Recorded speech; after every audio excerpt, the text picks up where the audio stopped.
I still remember the exact moment everything shattered. It was supposed to be the happiest day of my life. The music was soft, the lights were warm, and every face around me carried a smile. I was standing at the center of it all, in my white dress, holding the hand of the man I loved, ready to start a new chapter. And then my brother walked in, late, angry, uninvited. At first I thought maybe he came to fix things.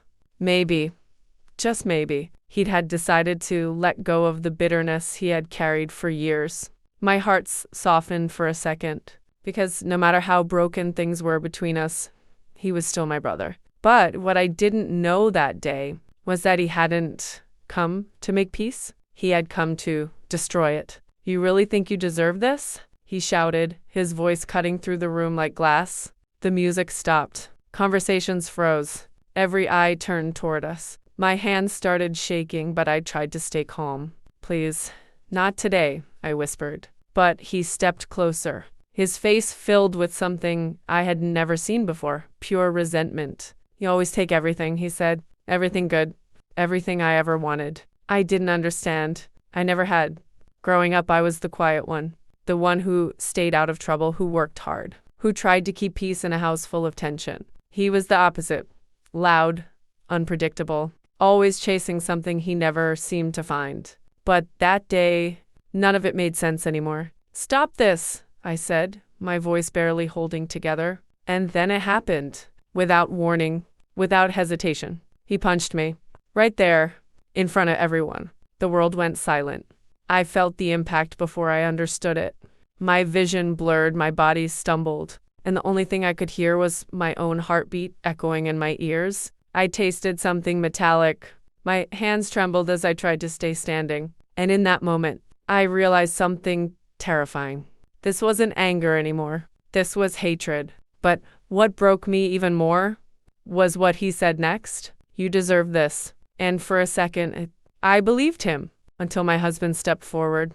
Everything after that felt like a slow, painful blur. Guests rushed toward me, voices overlapping, panic filling the room. Someone held my arm. Someone else shouted at my brother. But I couldn't focus on any of it. All I could think was, why? Why would he do this to me on the one day that was supposed to be mine? But deep down, a part of me already knew the answer, because this didn't start that day. It started years ago, growing up. My brother always felt like he was living in my shadow, even though I never tried to compete. I stayed quiet, focused on my studies, helped my parents when I could, and somehow that made me the favorite. At least that's what he believed. Every achievement of mine became his frustration. Every small success turned into another reason for him to pull away. But I never stopped trying. I tried to talk to him. I tried to include him. I tried to remind him that we were on the same side.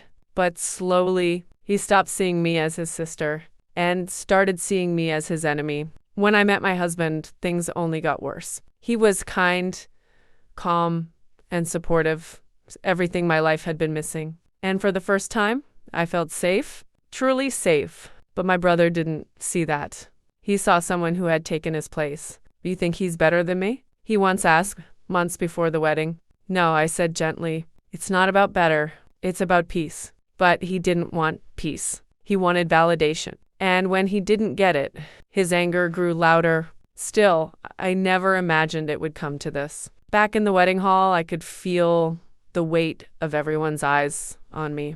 My makeup was ruined, my dress slightly stained, but none of that mattered.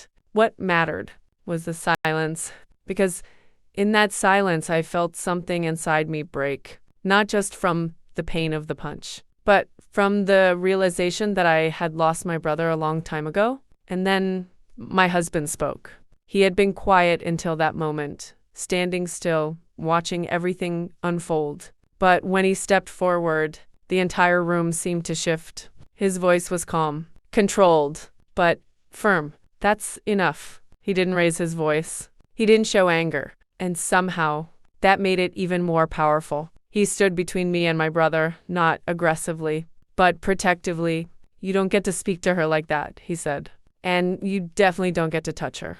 My brother laughed, a bitter, empty sound. "Or what?" he challenged. And for the first time, I saw something in my husband's eyes. Not rage, not fear, but clarity. You've already lost her, he said quietly. Don't lose yourself, too. Those words hit harder than any punch, because they weren't meant to hurt. They were meant to reveal the truth. And suddenly, everything changed. My brother stood there, frozen, for the first time. He had nothing to say.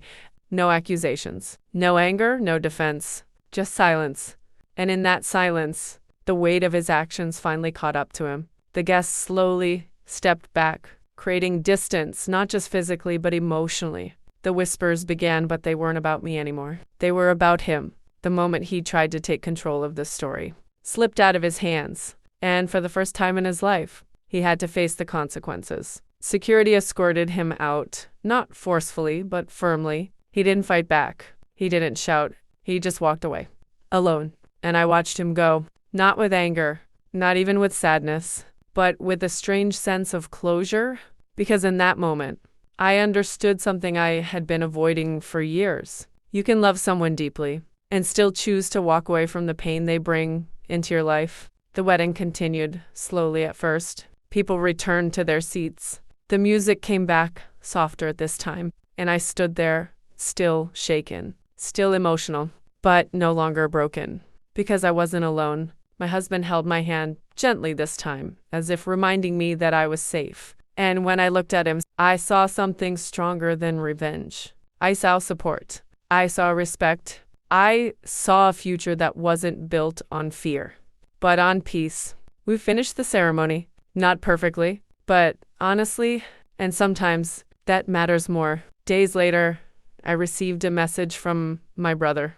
No excuses, no justifications, just one line. I didn't realize how far I had fallen. I read it, and I didn't reply. Not because I hated him, but because healing doesn't always come from reopening wounds. Sometimes it comes from choosing silence, from choosing distance, from choosing yourself. That day, I learned something I will never forget. Revenge isn't always about hurting the person who hurt you. Sometimes it's about letting them see who they've become without you and walking away with your peace intact. Because in the end, the greatest strength isn't in fighting back. It's in knowing when to let go.